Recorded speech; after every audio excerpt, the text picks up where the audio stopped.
오늘도 주님께서 주시는 말씀을 통하여 여러분들 가운데 문제가 해결되고 내 심령이 다시금 힘을 얻으며 하나님의 은혜 가운데에 능력에 충만함이 있기를 주임으로 축복합니다.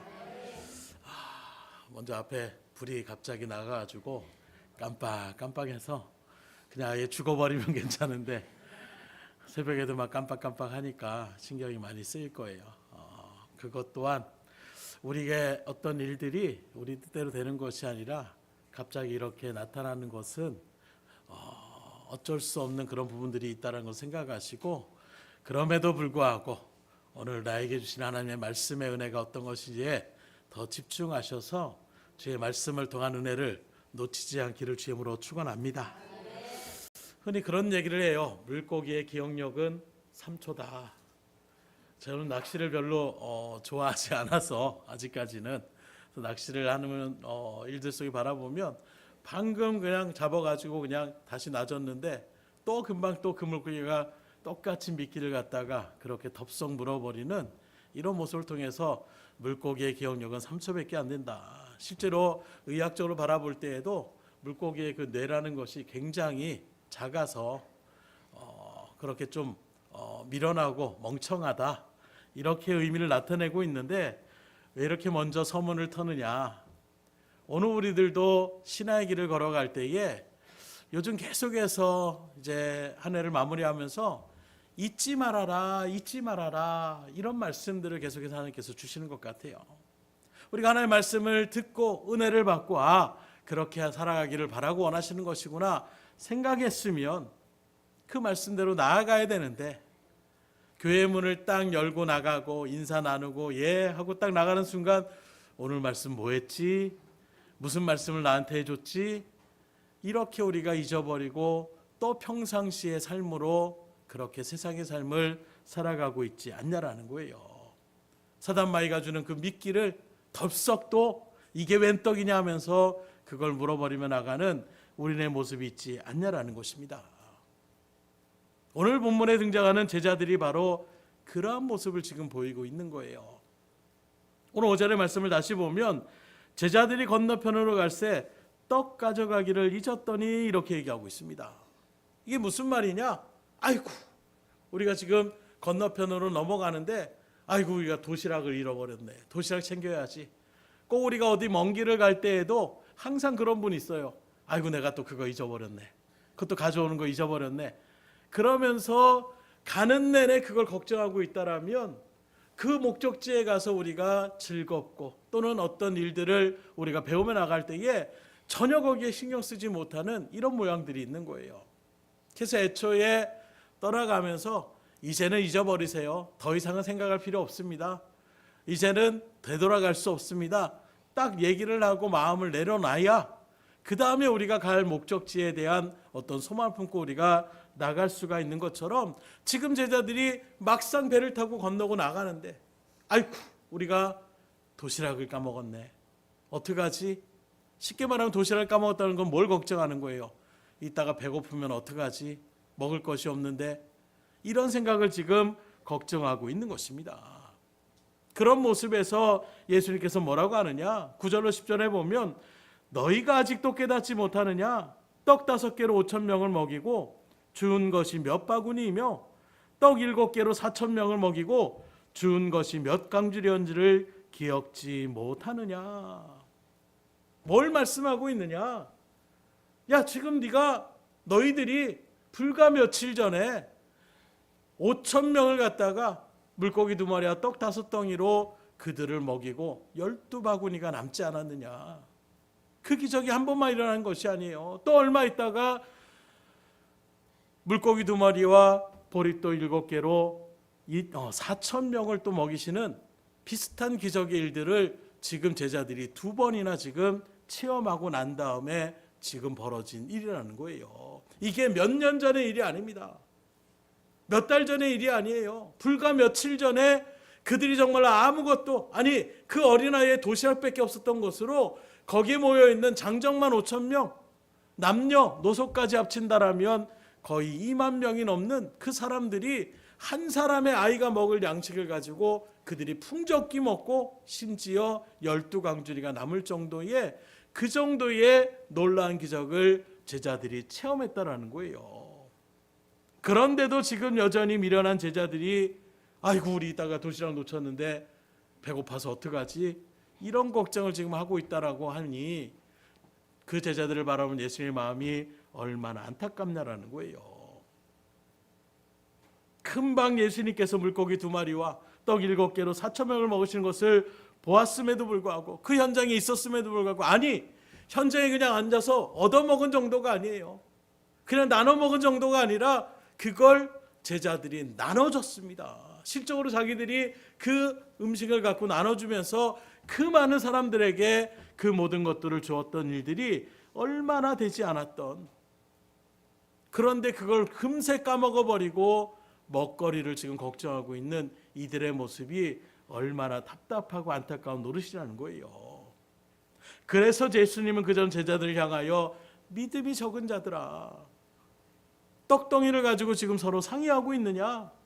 왜 아직도 깨닫지 못하느냐? 어찌 그렇게 둔하냐? 엊그제 그 놀라운 기적을 보고 그걸 그새 다 까먹고 잊어버렸느냐? 이렇게 안타까운 심령으로 그들을 말씀하시며 선포하는 것이 오늘 본문의 내용이라고 이야기할 수가 있는 것입니다. 그 예수님이 누구세요? 지금까지 이 제자들이 얼마나 많은 기적과 이적을 체험했습니까? 그 주님의 말씀을 통하여 정말로 예수님은 살아계신 하나님의 아들이시고 우리를 구원하시고 우리를 하나님의 나라로 인도하실 그 예언의 말씀에 그대로 성취하며 이 땅 가운데 오신 구원자 되심을 그들은 분명하게 알았다는 거예요. 그리고 그들의 필요를 오병이의 또 칠병이의 역사를 통하여 우리의 필요할 바를 얼마든지 공급해 줄 수 있는 능력의 주님이심을 그들은 분명하게 알았던 것입니다. 병든 자를 고치시고 귀신 들린 자들의 귀신을 쫓아내시고 심지어 죽은 자를 살리시며 십자가의 죽으심을 통하여 우리의 모든 죄악을 담당하셔서 여러분들을 구원하며 나아가는 그 능력의 일들을 감당하셨던 분이 바로 예수 그리스도시라는 거예요. 사단이 우리에게 가장 강력한 무기로 나타나는 죽음에 대한 그 굴레를 부활하심을 통하여 사망의 권세를 깨트리심으로 믿음의 성도는 죽음으로 끝나는 인생이 아니라 저 영원한 하늘나라의 소망이 있다는 것을 우리에게 분명하게 보여주신 분이 바로 예수님이신 것입니다. 이런 사실을 주님께서 기가 따갑도록 누누이 말씀하셨고 그렇게 보여주시고 나타나셨음에도 불구하고 지금 여전히 제자들은 그걸 금방 또 잊어버리는 거예요. 그리고 안타까운 것은 오늘날에도 믿음의 길을 걸어간다라는 우리 그리스도인들 안에서도 많은 사람들이 여전히 예수님의 그 말씀을 온전히 깨닫지 못하고 여전히 세상의 물질을, 세상의 부자됨을, 건강이나 평안함을, 행복함을 추구하며 세상의 것들 때문에 여전히 걱정하고 염려하며 근심하며 나아가는 이런 발걸음 가운데에 우리가 걸어가고 있다는 거예요.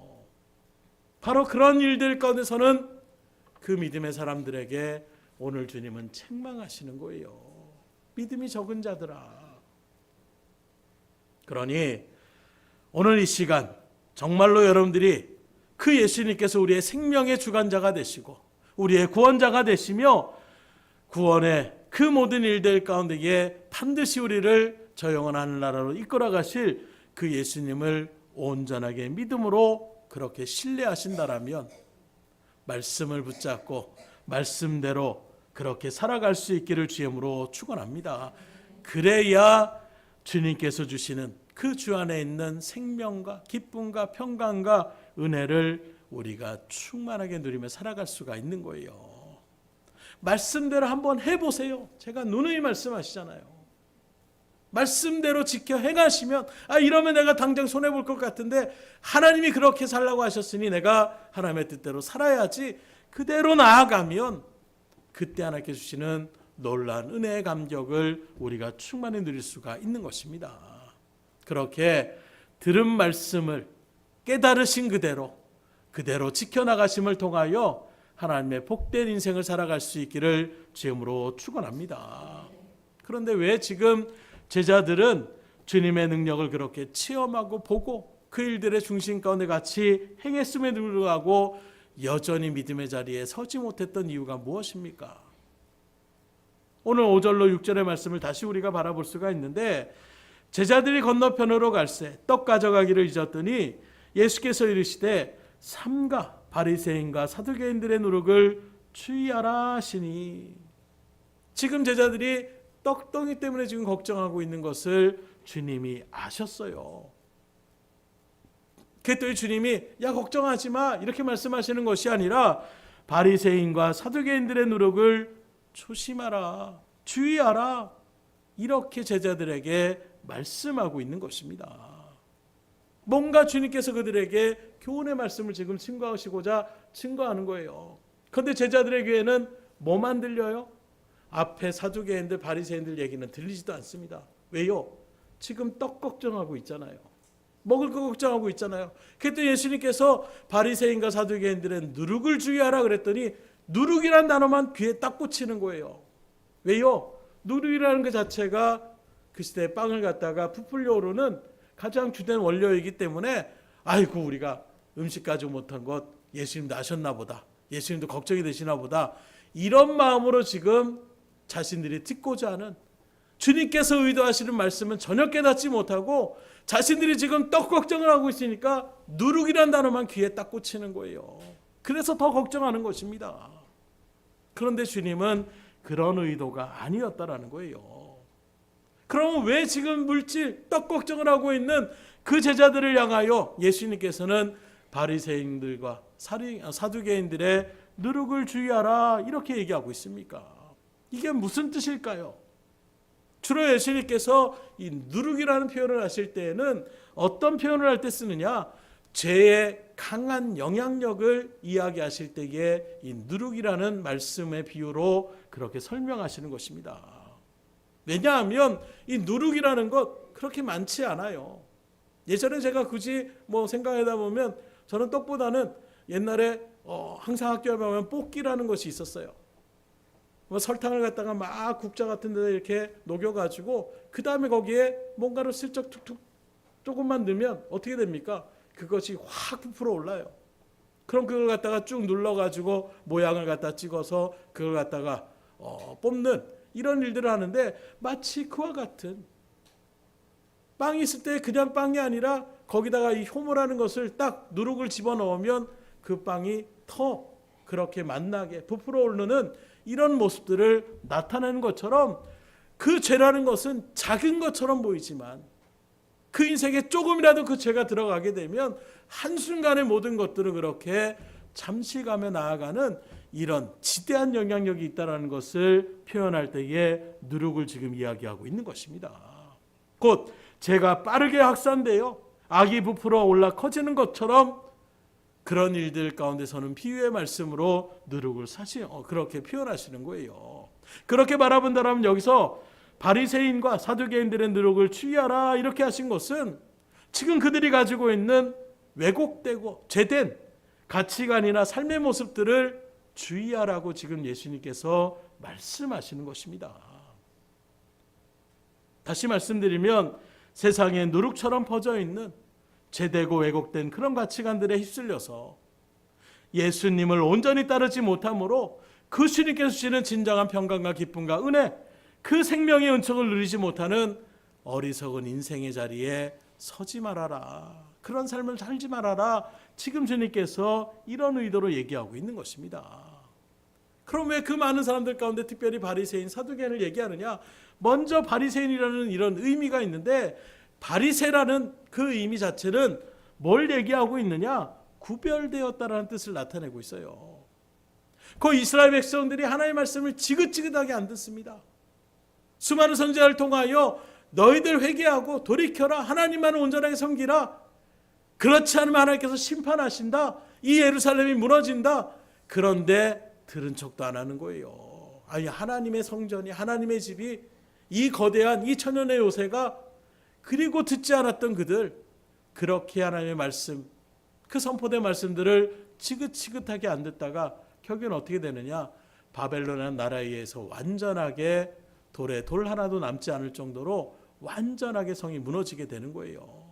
성전들이 다 무너지고 성전의 기물들을 다 빼앗기고 이런 일들 가운데서 그들이 바벨론으로 심지어 포로로 수많은 사람들이 끌려가게 되는 것입니다. 그렇게 타지에 끌려가서 그 노예 삶을 살아가는 그런 일들 속에서 비로소 깨닫게 되는 거예요. 그냥 무대뽀적으로 하나님의 말씀은 들은 척도 안 하고 그냥 하나님의 집이 있으니까 하나님의 성전이 있으니까 괜찮아, 여긴 괜찮아, 나는 그냥 교회 다니니까 괜찮아, 이런 마음 가운데 그냥 안위함을 갖고 있었다가 완전하게 무너지게 되는 거예요. 결국에 그때 깨닫습니다. 그냥 성전이 있어서 우리가 되는 것이 아니라 하나님이 주시는 말씀대로 살아야 되는 것이구나. 그래야 우리가 하나님의 보호하심과 그 하나님의 놀라운 복과 은혜를 우리가 누리며 살아갈 수 있는 것이구나. 이걸 그들이 처절하게 깨닫게 되는 거예요. 그 다음부터 그들이 생겨난 것이 거기서부터 바리새인들이 생겨나는 것입니다. 우리가 율법으로 돌아가자. 쉽게 말하면 말씀대로 살아가자. 하나님의 말씀대로 살자. 그러면 하나님이 다시금 우리를 구원하여 주신다. 이렇게 해서 생겨난 것이 바리새파의 시조라고 이야기할 수가 있는 거예요. 그래서 그들은 열심히 하나님의 말씀대로 철저하게 하나님을 지키려고, 그러다 보니까 그냥 십계명의 말씀, 또 하나님이 주셨던 율례와 규례 정도가 아니라 그 하나의 율례를 지키기 위하여, 쉽게 예를 든다면 안식일을 지켜라, 거룩하게 지켜라 하는 말들 갖다가 그냥 거룩하게 이 정도의 마음으로 지켰던 것이 이 정도는 안 돼, 우리가 철저하게 지켜야지. 그래서 스스로 몇 미터 이상은 가지 않고, 또 우리가 일하는 일들은 아예 시도도 하지 않고, 이런저런 일들을 구체적으로 세세하게 나눠가지고 600가지가 넘게 세세한 조항을 만들어내는 이런 일들 가운데, 왜요? 하나님의 말씀을 철저하게 지키겠다라는 그런 마음의 발로 시작된 것이 바리새파의 그런 언이라고 이야기할 수가 있는 것입니다. 그래서 세속적인 다른 사람들과 구별되어 이제는 하나님 중심으로, 말씀 중심으로 그렇게 살아가자. 그래서 이들은 누구보다도 율법을 연구하고 그 율법을 전수시켰으며 안식일을 철저하게 지키고 11조를 드리고 하루에 3번씩 기도하고 일주일에 2번 이상 금식하며 그렇게 구제의 일들 가운데 나름대로 율법대로 살려고 애썼던 사람들이었어요. 그런데 사람 참 희한하죠. 그렇게 순수한 마음으로 돌아갔던 그들이 세월에 그렇게 흘러가는 일들 속에서 어느 순간에 형식주의, 외식주의로 빠져들기 시작했다라는 거예요. 그건 여전히 그들은 안식일을 지키고 11조를 드리고 금식 기도를 하며 그렇게 나아갔지만 어느 순간에 그것을 하나님의 말씀대로 살려고 하는 의도의 모습이 아니라 딴 사람들한테 나 이런 사람이야, 나 이렇게 열심히 살아가고 있어, 나 하나님 앞에서 이렇게 하나님의 뜻대로 살아가려고 노력하는 사람이야, 하나님의 뜻대로 살려고 하는 의도는 그 본질을 잃어버리고 다른 사람들한테 자신의 의의를 드러내는 일들로, 그런 일들을 그렇게 행하며 나가는 모습들로 변질되기 시작했다라는 거예요. 그러다 보니까 어떻게 하느냐, 사람들이 보여지는 곳에는 누구보다도 거룩하게, 누구보다도 열심히 나가는 것처럼 보이지만 정작 실생활에서는 전혀 그러한 모습들을 사랑과 의의와 선을 행하며 나가지 않는 이런 모양을 취하더라는 거예요. 그래서 우리가 잘 아는 선한 사마리아의 비유의 모습과 같이 제사장과 레위인들을 주님은 직접적으로 그렇게 비유의 말씀을 통해서 오히려 사람 취급도 받지 않고 개 돼지처럼 그렇게 무시하며 나갔던 사마리아 사람들은 선하게 그렇게 행하고 있지만, 정작 누구보다도 거룩해야 되고 누구보다도 의를 나타낸다고 하는 제사장이나 레위인 같은 사람들은 오히려 아이고 저기 위험하구나, 그리고 쌩하니 내 목숨 보존하려고 그렇게 나아가는 그런 모양들. 주님은 의도적으로 그들의 외식주의적인, 형식주의적인 모습을 책망하며 나가고 있는 것입니다. 그래서 그들을 바라볼 때에 주님은 그들을 곱지 않은 시선으로 말씀했고, 그러니 그들도 예수님을 어떻게 하면 저 마음에 안 드는데, 뭔가 신생 세력으로 많은 사람이 따르는데 저게 우리를 자꾸 무시해, 우리한테 뭐라 그래. 그러다 보니까 결국에는 그들의 일들 속에서 예수님은 맡겨진 그 십자가의 길을 걸어갈 수밖에 없었다는 거예요. 기속으로 잘하는 것처럼 이런 외식주의적인 일들의 모습을 마태복음 23장 27절에 보면 주님은 이렇게 강렬하게 이야기합니다. 이 회칠한 무덤 같은 자들아, 너희는 겉으로는 아름답게 보이나 그 안에는 죽은 사람의 뼈와 모든 더러운 것들이 가득하다. 그래서 회칠한 무덤이라는 것이 마찬가지예요.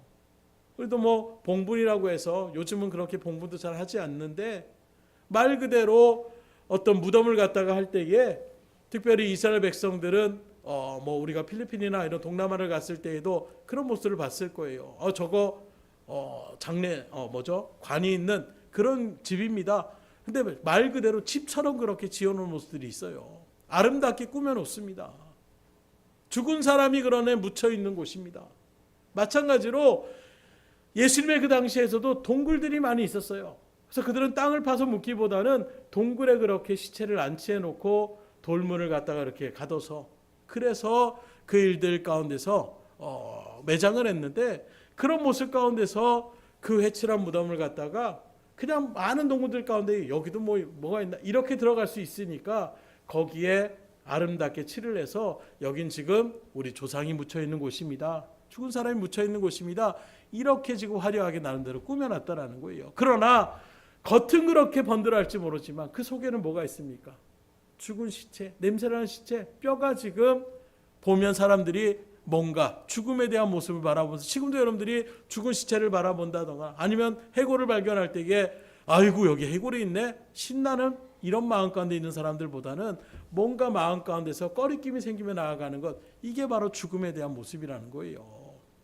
마치 지금 그 바리새인들의 모습이 겉으로는 누구보다도 신앙생활을 열심히 하는 것처럼 보이지만 정작 그 속을 들여다보면 전혀 하나님의 뜻대로 살아가고자 하는 그런 발걸음으로 바리새라는 의미가 뭐라고요? 하나님의 뜻대로 살려고 시작했던 그들이 겉으로만 시작하는 척하고 속에서는 이제 하나님의 뜻을 전혀 생각하지 않고 자기 욕심만 챙기며 나아가는 이런 모양을 취하고 있었다는 것입니다. 그래서 겉은 그럴듯한데 속은 텅 빈 것 같은 아니 텅 빈 것으로 끝나는 정도가 아니라 온갖 더러운 것으로 가득 찬 종교적인 행위에만 몰두하며 나아가는 이런 모양을 취하며 나가고 있는 것입니다. 그럼 그들만 그러느냐? 오늘날에도 우리가 주일 성수를 하고 헌금 생활을 하고 11조 생활을 하고 말씀과 기도와 찬송 열심히 하나님 앞에서 예배의 순간 가운데에 그렇게 드려지는데 정작 일상의 삶 속에서는 전혀 그런 모습들이 나타나지 않는 누구보다도 욕을 잘하고 누구보다도 싸움을 잘하고 누구보다도 내 이익을 위하여 추구하고 사랑하며 이웃을 섬기며 나아가는 그런 모양들은 전혀 나타내지 않는 이런 모습을 우리가 나타나고 있지 않냐라는 거예요. 심지어 교회의 직분까지도 하나의 자기의 자랑거리로 내가 권사입니다. 내가 장로입니다. 이렇게 하나의 어떤 세상의 명예직과 같은 그런 모습으로 우리가 직분을 자랑하며 나아가는 이런 모양들이 의외로 만연되어 있음을 우리가 바라볼 수가 있지 않냐라는 거예요. 그래서 아니 나는 아직도 권사 못 받았는데 그게 중요한 것이 아니라 주의 일들 속에서 내가 하나님의 뜻대로 나아가는 것 이게 중요한데 같은 또래의 다른 친구들은 다 장로님이고 다 권사님이고 근데 전 아직도 집사예요. 그 마음에 속마음에 뭐하냐? 나도 그렇게 하고 싶은데 그걸 받지 못해서 부끄럽다는 것입니다. 제가 그 말씀을 듣고 그랬어요. 부끄럽 필요 없습니다. 오히려 일반 성도로서 하나님 앞에 더 충성하며 나아가면 하나님이 얼마나 더 기뻐하시겠습니까? 사람들에게 보여주는 것이 그래도 친구들이 모이면 동창회로 모이면 아이고 창피해요. 부끄러워요. 직분을 그것이 왜 부끄러움의 일입니까? 정말로 하나님의 사람으로서 하나님의 일을 하지 못함을 통하여 부끄러움을 나타내야 되는 것이지 직분을 받지 못했다라고 부끄러워할 필요 없는 거예요. 주님은 다 눈이겠느냐? 다 코겠느냐? 다 몸의 지체가 다른 것처럼 우리가 맡겨진 그 삶의 모습, 그 신앙의 자리도 다 틀리다라고 말씀하고 있어요. 그래서 늘 말씀이지만 마태복음 25장의 달란트의 비유처럼 5달란트 남긴 자와 2달란트 남긴 자 우리의 수학적인 계산으로는 2배가 넘도록 차이가 나요. 그러나 주님은 어떻게 합니까? 동일하게 축복하십니다. 동일하게 칭찬하셔요. 야, 너는 2배 더 남겼는데, 아유, 넌 그거밖에 반밖에 못 남겼구나 하는, 그렇게 우리를 차별하지 않습니다. 내가 맡은 바 자리에서 맡겨진 그 일들대로 최선을 다하여 나아가는 그 삶의 모양이 있다라면 주님은 칭찬하시는 분이에요. 그러니 세상의 원리로 그런 것들 가운데 우리의 마음이 쏟아지지 않기를 주님으로 축원합니다. 계속 우리가 하나님의 백성다운 일들 가운데서 예배 안에서만 거룩한 모습이 아니라 실생활의 모습에서도 우리가 거룩한 모습을 나타낼 수가 있어야 되는 거예요. 한 가지 직접적인 예를 든다면 어느 겨울날 어떤 도시의 대형 교회에 예배를 마치고 나온 사람들이 눈이 너무 많이 와서 이제 버스를 타려고 그렇게 줄을 길게 그렇게 늘어서고 있었습니다. 그런데 사람들이 너무 많아서 한 번에 타지 못하고 먼저 온 사람부터 천천히 그렇게 순서대로 그렇게 다음 차를 기다리며 서고 있는데, 쌩쌩 부는 그 밤가름 가운데서 젊은 엄마가 꼬마 아이 둘을 데리고 제일 앞에 서서 이제 거기서 딱 이제 더 이상은 못하니까 딱 기다리고 있는데, 그 다음 차가 그 정류장에 딱 그 줄선 앞에 딱 서야 되는데 딴 데 중간쯤에 그렇게 줄을 딱 버스가 정차하게 되는 거예요. 우리가 지하철처럼 딱딱 쓰는 것이 아니라 버스는 약간의 차이가 있잖아요. 그러다 보니까 사람들이 어떻게 하느냐? 어떻게 했겠어요? 순서대로 세우는 게 아니라 이게 웬 떡이냐? 그리고 중간부터 그냥 우르르 들어가는 것입니다. 그렇게 하다 보니까 이 엄마와 아이들은 또 밀려가지고 다음 차를 기다릴 수밖에 없는 이런 상황 가운데 놓여졌다라는 거예요. 어떻게 보면 대수롭지 않은 일처럼 생각할 수 있을지 모릅니다. 그냥 일상적인 우리 일들 가운데 그럴 수 있죠 생각할지 몰라요. 문제는 그들 중 대부분이 교회의 성도들이었다라는 거예요. 그리고 금방 예배를 마치고 집으로 돌아가는 길이었다는 것입니다. 그 장소가 바로 교회 바로 앞이었다라는 거예요. 그 금방 예배를 드리고 하나님의 말씀을 듣고 이웃을 사랑하셔야 됩니다. 겸손하셔야 됩니다. 선을 행하셔야 됩니다. 이런 말씀들을 들은 지 불과 20분도 못 되어서 그 교회에 불과 몇 미터도 못 가서 하나님의 그런 말씀들은 깡그리 잃어버리고 여전히 세상의 일들 속에서 지금 아이를 품고 그렇게 있는 사람들은 나 몰라라 하면서 그냥 내가 먼저 갈 길 가면 되지, 이런 이기적인 그런 모습으로 나아가는 이런 모양들, 단적인 그냥 가장 보편적인 예를 여러분들에게 드린 거예요. 우리의 모습이 그런 모습이 얼마나 많이 있습니까? 운전하다가도 예외 없어요. 어떤 권사님 운전을 하면서 앞에 막 일방통행 오는데 아이 저놈의 새끼 그냥 바로 그냥 욕이 막 줄줄 나오는, 그러다 보니까 아이고 권사님 아니세요? 얼마나 깜짝 놀라겠어요. 일상의 모습 속에서 우리의 그런 모양들이 있다라면 그런 모습들 때문에 하나님의 영광이 가려질 수밖에 없는 거예요. 이 시간에 말씀을 듣는 것도 중요합니다. 그러나 그 말씀 들은 대로 우리의 삶의 일들 가운데 살아가는 것, 그것이 더 중요하다라는 거예요. 그래서 실질적으로 믿는 사람들의 어떤 그런 이기주의적인 그런 일들에 상처받은 그런 분들이 의외로 많이 있어요. 전도를 하다 보면 아유, 그 믿는 사람들 장로라고 하신 분이 안수 집사라고 하시는 분이 그런데 이렇게 뒤통수를 치답니다. 이렇게 이윤을 남기답니다. 이런 일들 가운데 교회 다니는 사람들 정말 못 믿을 사람들입니다. 얼마나 목회자로서 부끄러운지 몰라요.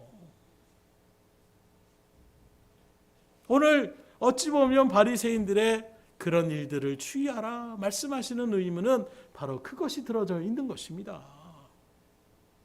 예배의 헌금과 찬송과 기도를 드리고 나서 진정으로 그런 삶의 일들 속에서 하나님의 영광을 드러내야 될 그 삶의 현장에 나가서는 전혀 그런 모습들과는 상관이 없는, 하나님의 말씀과는 상관이 없는, 하나님이 우리에게 행하라고 하는 그런 일들과는 전혀 상관이 없는 그런 삶을 살아서는 안 된다. 말씀을 듣고 은혜를 받았고 깨달았으면 말씀대로 은혜 받은 대로 그대로 실천하며 살아가라고 우리에게 증언하고 있는 거예요. 오늘 말씀 속에 이 제자들처럼 금방 며칠 되지 않아서 오병이의 역사, 칠병이의 역사를 통하여 하나님은 없는 곳에서, 아니 그 모든 보리떡 5개와 물고기도 몰라도 얼마든지 먹일 수 있는 이런 능력의 기적들을 충분히 보았음에도 불구하고 여전히 도시락 걱정을 하고 있는 이런 모습 가운데에 우리가 서서야 되겠냐라는 거예요. 신앙의 길을 걸어가는 일들 속에 예배와 말씀과 기도 중요합니다. 반드시 해야 되는 부분이에요. 그러나 예배를 드리고 말씀을 들었다고, 기도 드렸다고 믿음 생활을 다 했다라고 생각하면 큰 오산입니다. 하나님의 은혜로 구원받은 저와 여러분들은 마땅히 영광과 존귀와 찬양을 받으시기에 합당하신 그 하나님 앞에 신령과 진정으로 예배를 드리셔야 돼요. 주일 성수하며 헌금 생활과 예물을 드리며 주님 앞에 충성하며 나가는 그런 일들 가운데 우리가 바르게 살아야 됩니다. 그러나 거기서 끝이 되어서는 안 된다라는 거예요.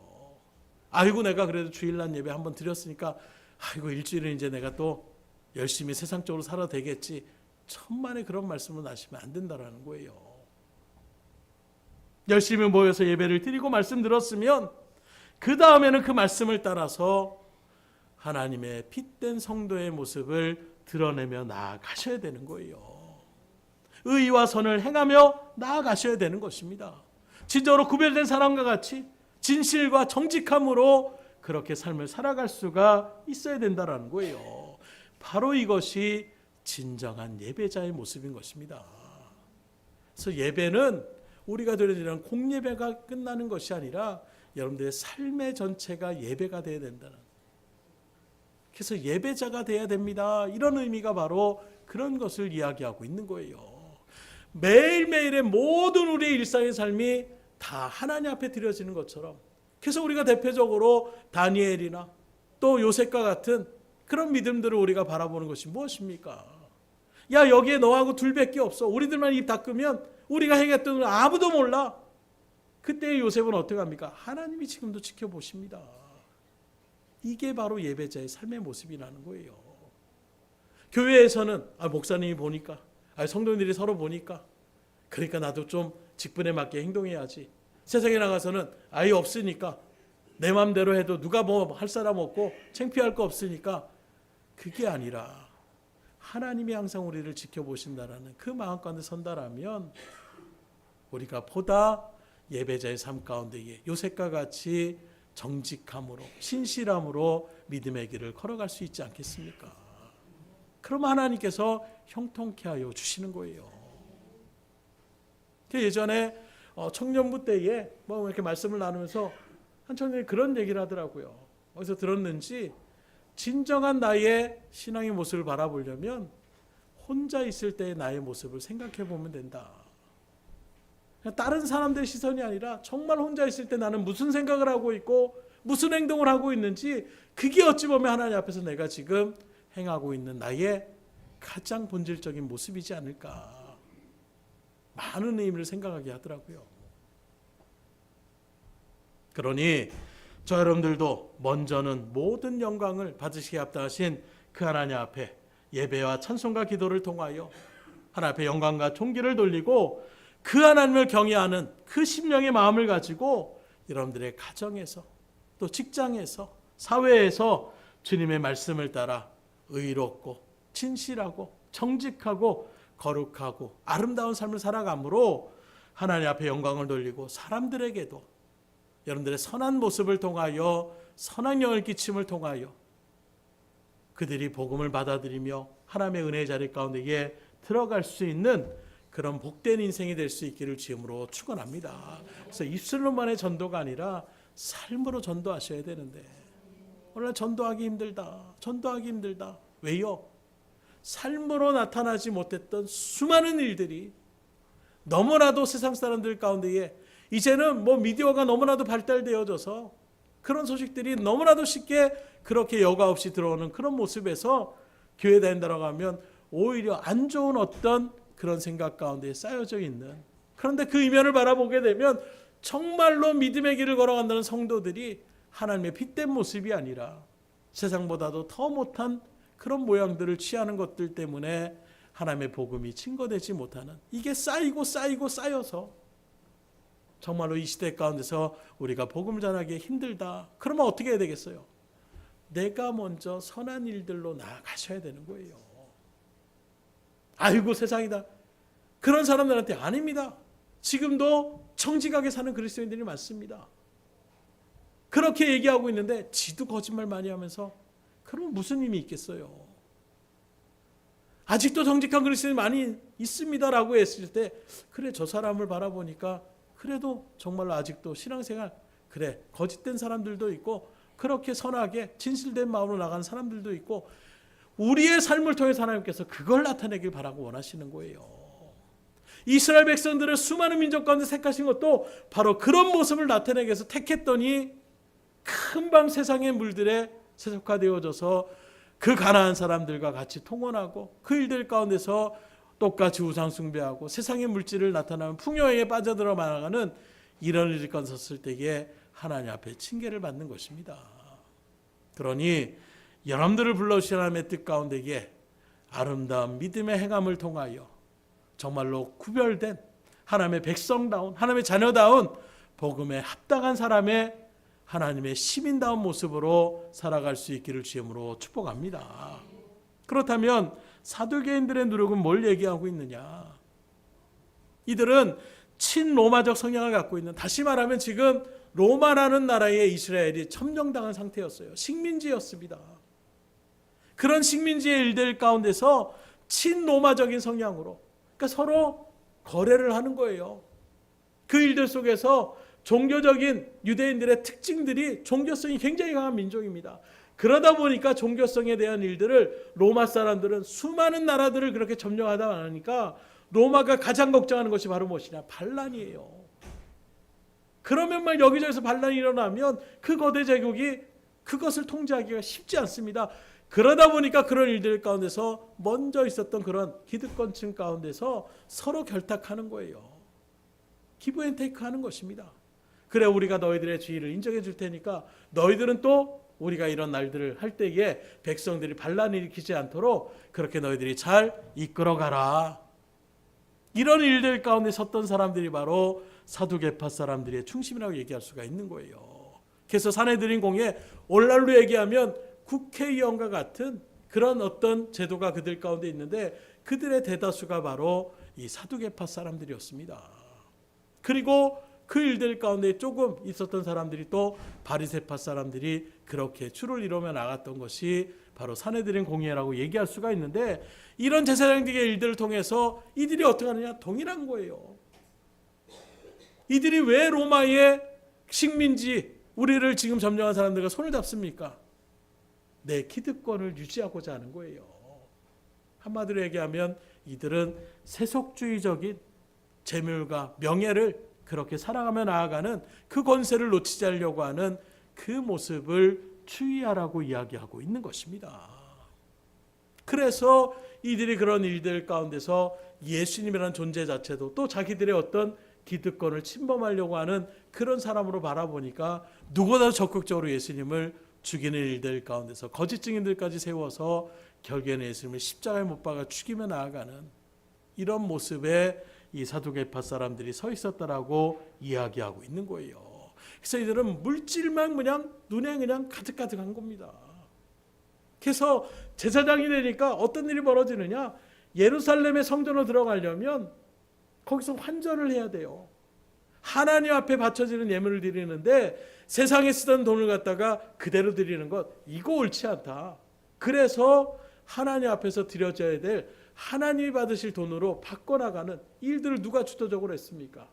제사장님 무리들이 그걸 하는 거예요. 그럼 우리가 아는 것처럼 우리가 다른 나라에 여행을 할 때에도 환율이라는 것을 검색하잖아요. 다 우리가 똑같이 1,000원이라고 할지라도 어느 나라에 가면 1달러고 어느 나라에 가면 뭐 100페소고 막 이렇게 막 그게 나눠지는 것입니다. 이게 또 현지에 가면 틀려요.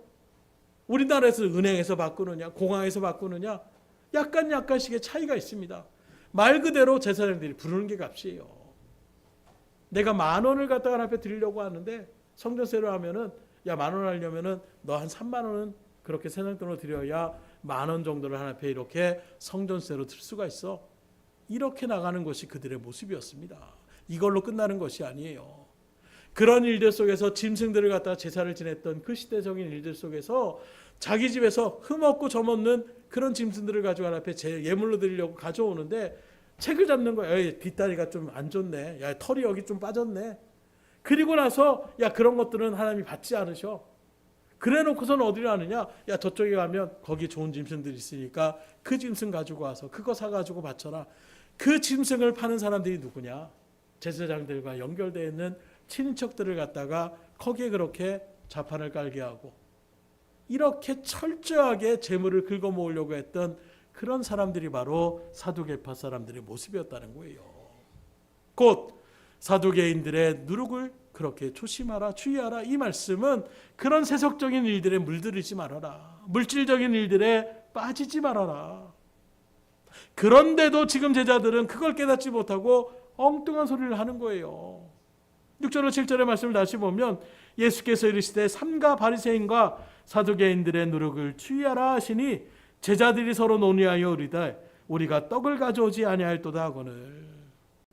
말씀드린 것처럼 주님은 그들의 어떤 잘못된 형식주의적인 그런 외식주의적인 모습과 세속적인 그런 물질적인 모습에 빠지지 말아라. 그들을 주의하지 말아라. 주님께서 그 말씀을 하시는데 제자들에게는 누룩만 꽂히는 거예요. 야, 떡 안 가져왔다. 이거 어떡하냐. 그러니 그 누룩을 조심하라는 말씀을 빵으로 그렇게 해석해서 빵을 가지고 오지 않았다라고 걱정하며 나가는 그들을 야, 니네 도시락 안 챙겼어? 예수님이 쉽게 말하면 이렇게 자기들에게 얘기한 줄 알고 지금 그들이 그것을 논의하고 있는 거예요. 아니, 주님이 정말로 먹을 거 그거 없어가지고 야, 도시락도 안 챙겼다고? 이렇게 화내실 분입니까? 자기들이 그냥 그 일들 가운데 있다 보니까 그렇게 주님을 갖다가 또한 어리석게 바라보게 되는, 오늘날 우리가 하나님의 말씀을 선포해도 그 말씀에 본인은 생각하지 않고 내 생각대로 그냥 받아들여서 아이고 이렇게 저렇게 이렇게 나가는 모습이 된다면 어떻게 되겠어요? 며칠 전에도 오병이어 또 칠병이어 몇만 명의 사람들을 그렇게 먹이셨던 예수님이 설마 하나 그 도시락 좀 챙기지 못했다라고 그걸 책망하실 분이겠냐는 거예요. 그런데 제자들은 예수님의 말씀을 그렇게 알아들었다는 것입니다. 그래서 예수님이 다시금 뭐라고 말씀합니까? 8절로 10절까지의 말씀을 다시 봅니다. 우리 같이 읽겠습니다. 8절로 10절까지 말씀입니다. 예수께서 아시고 이르시되 믿음이 작은 자들아 어찌 떡이 없으므로 서로 논의하느냐? 너희가 아직도 깨닫지 못하느냐? 떡 5개로 5,000명을 먹이고 주은 것이 몇 바구니며 떡 7개로 4,000명을 먹이고 주은 것이 몇 광줄이었는지를 기억하지 못하느냐? 즉 지금 이 제자들도 사두개인들처럼 예수님의 말씀을 물질주의적인 관점으로 해석해서 누룩을 빵으로 그렇게 해석해가지고 걱정하며 나가고 있는 것입니다. 오늘 이 말씀 앞에 선 저 여러분들도 이것을 주의할 수 있으셔야 돼요. 무슨 말이냐? 교회가 신앙, 말씀, 복음주의로 나가야 되는데 어느 날 교회도 세속주의, 물질주의가 판을 치고 있지 않냐라는 거예요.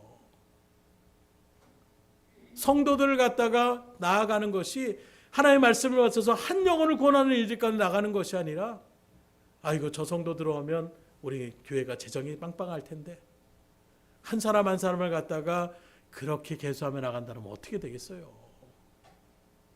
물론 대부분의 교회들은 그러지 않을 거예요. 근데 몇몇 교회들은 또 그걸 이야기하며 나아가는, 하며 드리는 예물을 갖다가 정말 자원하는 심령으로 기쁨과 감사하며 드리며 나가는 것이 아니라 딱 정해놓고 장로들은 이렇게, 권사들은 이렇게, 안수단은 이렇게, 일반 성도들은 이러면서 그냥 그것들을 책정하며 나아가는 이런 모습들이 있다라는 거예요. 은연중에 강요를 하며 나아가는 이런 모습들. 제가 실적으로 사역을 하는데 그런 것들을 갖다가 대자보를 갖다가 교회 앞에 그 입구에 그걸 붙여놓는 거예요. 헌금표를 갖다가 해놓고서 누가 헌금을 냈고, 그걸 제가 표를 만들면서 굉장히 마음 가운데서 거침이 많이 되더라고요. 이걸 해야 되나? 이걸 해야 되나? 그걸 오면서 동일한 모습이 나타나요. 쭉 매주마다 감사의 예물을 드리고 11조 생활했던 사람들은 어떤 마음이겠습니까? 뭐 이런 마음으로 들어가는데 거기에서 들어가지 못한 사람들은 괜히 위축되고 마치 내가 죄인인 것처럼 하나님의 말씀의 은혜를 통하여 정말로 평안을 얻고 기쁨을 가지고 세상에 나가서 복음의 증거자의 역할을 감당해야 될 사람들을 아예 주님의 전으로 들여오면서 주눅들게 만들고 죄된 심령으로 나가게 만드는 이런 모양 가운데 있다라면 이것만큼 안타까운 것이 어디 있겠어요. 의외로 이 헌금의 문제 때문에 교회를 탓하고 교회를 떠난 사람들이 또 많이 있습니다. 그래서 심지어는 어떤 은혜를 하느냐? 앞에서 헌금을 갖다가 누가 드렸습니다. 누가 11조 했습니다. 누가 감사했습니다. 이런 것들을 들으면 또 그것 때문에 드리지 못한 사람들은 또 거기에 마음의 불편함을 가지고 나아가는 이런 모양들. 저는 애초부터 그런 일들 가운데서 이런 얘기 저런 얘기를 들어서 아예 헌금에 대한 부분들은 여러분들에게 여기서 일일이 막 얘기하고 이렇게 하지 않습니다. 특별히 뭐 헌신 예배를 틀면 나갈 때만 드려졌던 분들을 그렇게 따로 교회 주보에 헌금을 드렸던 것을 갖다가 그래도 내가 드렸던 것이 있는 것을 생각하는 마음 가운데서 주보에는 그렇게 표기를 하고 있지만 그거 뭐 보지 않으면 뭐 상관없는 거고요. 그래서 말 안 하고 특별히 뭐 감사 예배 때에 헌신 예배 때 드려지는 것은 그거는 주보에 또 그것도 따로 기록하지 않기 때문에 그때만 여러분들이 누가 이렇게 드렸습니다라는 것을 하나 앞에 그렇게 말씀드리는 것처럼 그렇게 증거하며 나가는 것입니다. 그래서 헌금에 대한 부분들은 애초부터 등대교회는 또 헌금함을 이렇게 헌금방울을 돌리지 않고 뒤에 헌금함을 놓고 자원하는 심령으로 이렇게 드리는 모습으로 혹시 누가 헌금 드리지 않는다라고 이렇게 저렇게 얘기하십니까? 그런 것들 때문에 마음 상하지 마세요. 그런 문제로 또 딴 사람을 힘들게 하지도 마세요. 하나님 앞에 드려지는 것은 자원해서 기쁨과 감사함으로 드리시면 되는 겁니다. 그걸 얼마를 드렸느니 세상에서 얼마, 물론 의미하는 말은 우리가 깨달아야 될 부분들이 있어요. 내가 왜 또 그걸 상처받느냐? 또 그런 분이 있어요. 세상에서도 밥 한 끼 먹는데 뭐 6,000원, 10,000원 이렇게 나가는데 하나님 앞에 드려지는 그 일들 속에서 1,000원이 웬 말이냐? 이렇게 얘기할 때에 그 사람을 책망하는 그런 의도, 그거보다는 우리가 정말 하나님 앞에서 감사함이 있다라면 이 정도는 우리가 마음을 표현해야 되지 않겠느냐, 이런 의도를 하는데 애초에 또 그런 말들을 상처받는 사람들은 이미 그런 정도의 신앙의 자리 가운데 서지 못하니까 들을 수도 없는 거예요. 그런데 깨닫지 난 놓고 기억자도 모르는 사람들한테서 글자를 갖다가 그렇게 얘기한다면 그 사람들이 그걸 알겠습니까? 오히려 나 지금 무식하다고 무시하는 거야? 이렇게 나갈 수밖에 없잖아요. 그렇기 때문에 우리가 그런 부분들은 우리가 직접적으로 얘기할 필요가 없어요.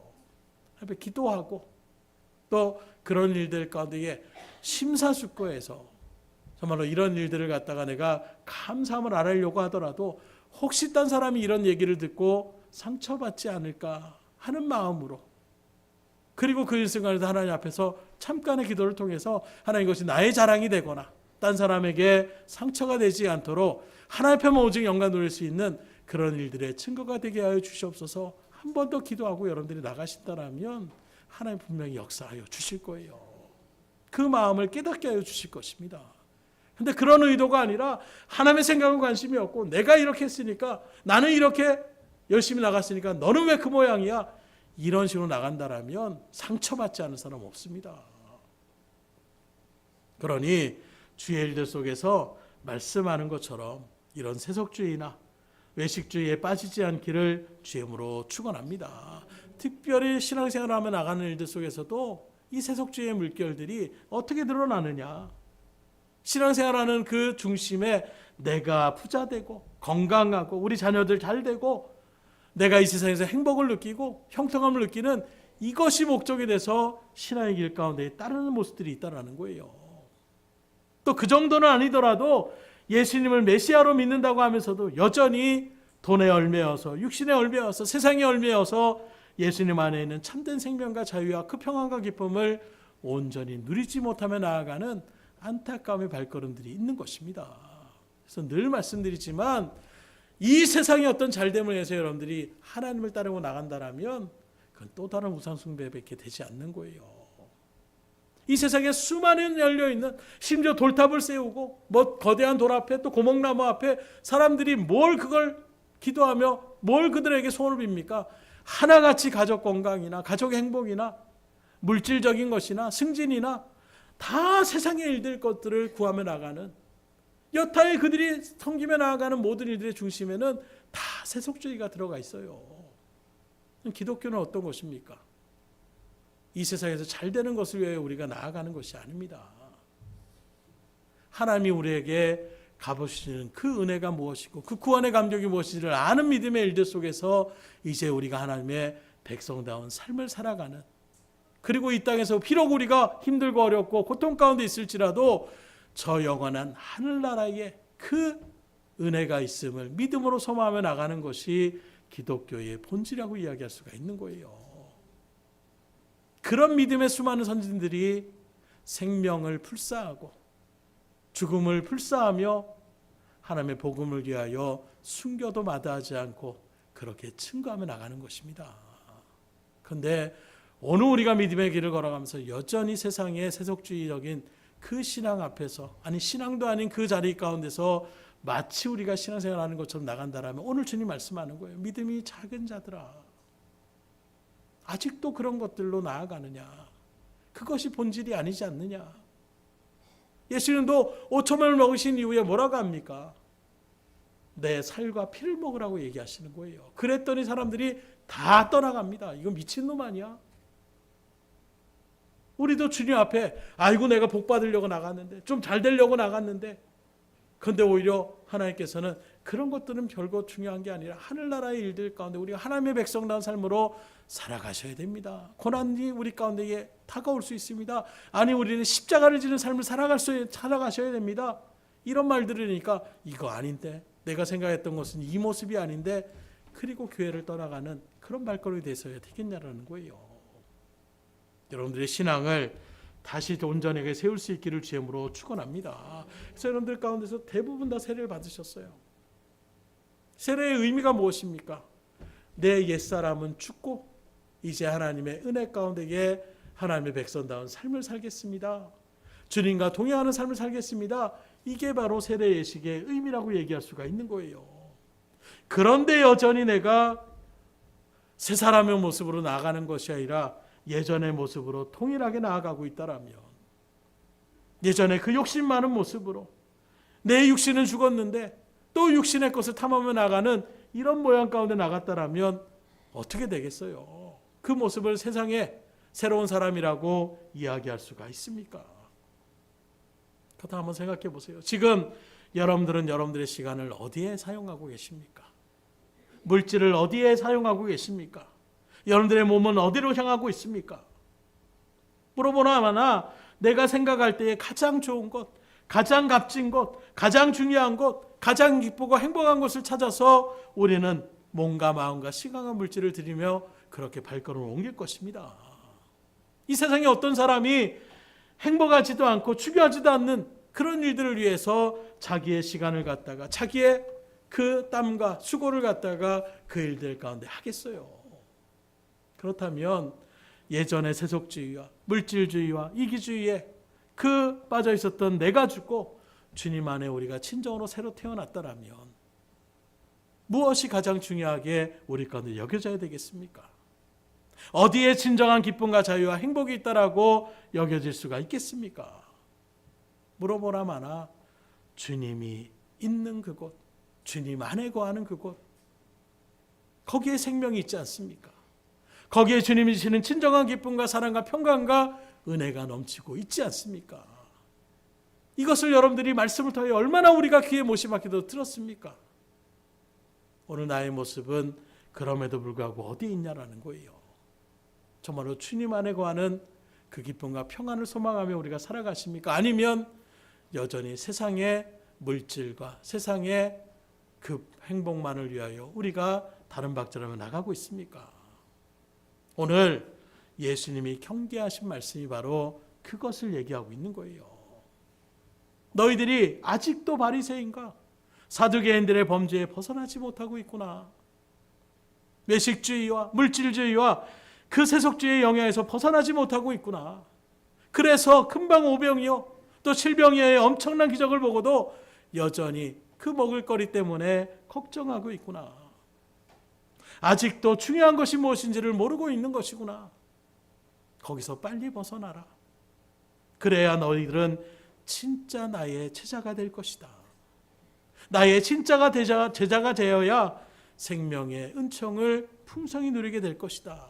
그러니 빨리 그런 것들을 벗어버리고 나에게 온전하게 나아와라. 나를 신뢰하고 나를 따라라. 그리해야 내가 주는 진정한 생명의 은혜를, 평강과 기쁨을, 세상과 비교할 수 없는 놀라운 평안을 온전히 누릴 수가 있다. 주님께서 이렇게 말씀하고 있는 거예요. 그 주님은 오늘도 우리에게 동일하게 말씀하고 계십니다. 이러한 주님의 간곡한 그 말씀을 우리가 다시금 마음가운데 새기셔서 이제는 하나님의 주님 안에서 거룩한 자로서, 그래서 영과 혼과 몸과 시간과 물질과 생각과 우리의 가치 있는 말과 행동이 거듭난 자로서 세상의 모든 죄되고 왜곡된 누릇들을 깨끗이 씻어내고 온전히 주님과 동행하심을 통하여 하나님 앞에 영광을 돌리고 세상 사람들에게 선한 영을 끼치며 주님 주시는 참된 기쁨과 평안을 온전히 누리며 나아가시는 진정한 복된 인생을 살아갈 수 있기를 주님으로 축복합니다. 기도하겠습니다. 하나님 감사합니다. 오늘도 주님의 은혜 가운데서 믿음의 백성들을 그 마음을 주장하시고 그 발걸음을 인도하여 주셔서 하나님의 귀한 말씀의 은혜의 자리 가운데로 이끌어 주시니 감사합니다. 놀라운 하나님의 말씀을 듣고 놀라운 기적을 체험했음에도 불구하고 여전히 세상 것들 가운데에 벗어나지 못하는 근심과 걱정 가운데 있는 제자들과 같이 오늘 우리들도 수많은 하나님의 은혜의 말씀들을 익히 들었고 또 기도의 응답을 통하여 또는 우리가 상상할 수 없는 놀라운 기적의 은혜들을 우리가 체험했음에도 불구하고 어느 순간에 또 그것을 잃어버리고 세상의 물질 때문에, 세상의 건강 때문에, 세상의 관계 때문에 걱정하며 근심하며 나가고 있지 않습니까? 오늘 그 주님 앞에 우리의 모든 것을 온전히 내려놓게 하여 주셔서 이 세상을 위하여 우리가 살아가는 존재가 아니라 하나님의 영광을 드러내기 위하여 하나님 앞에 부름받은 백성임을 우리가 잊지 않게 하여 주시고 믿음의 선한 영을 끼치며 나아갈 수 있는 거룩한 삶을 살아갈 수 있도록 인도하여 주시옵소서. 오늘도 이 말씀과 믿음의 교제 가운데에 다시금 힘을 얻어서 각 가정으로 돌아가서 직장의 생활 가운데에 또 사회 속에서 진정한 하나님의 백성다운 아름다운 거룩하고 또 기쁘고 하나님 앞에 정직하며 선을 행하며 나아가는 믿음의 발걸음을 통하여 하나님 앞에 영광이 되게 하여 주시고 세상 사람들에게도 복음의 선한 영을 끼치며 나아가는 그리함으로 그 영혼들을 구원의 은혜 가운데에 맡겨진 사명을 감당하여 주님의 복된 자리로 이끌어가는 믿음의 사명을 온전히 감당해 나갈 수 있도록 인도하여 주시옵소서. 우리의 가정 가운데 아직도 믿지 않는 자가 있습니까? 우리의 주변에 아직도 하나님을 받아들이지 않는 영혼들이 있습니까? 상처받은 사람들이 있습니까? 우리의 변화된 모습을 통하여 하나님 그들의 마음을 돌이키게 하여 주시옵소서.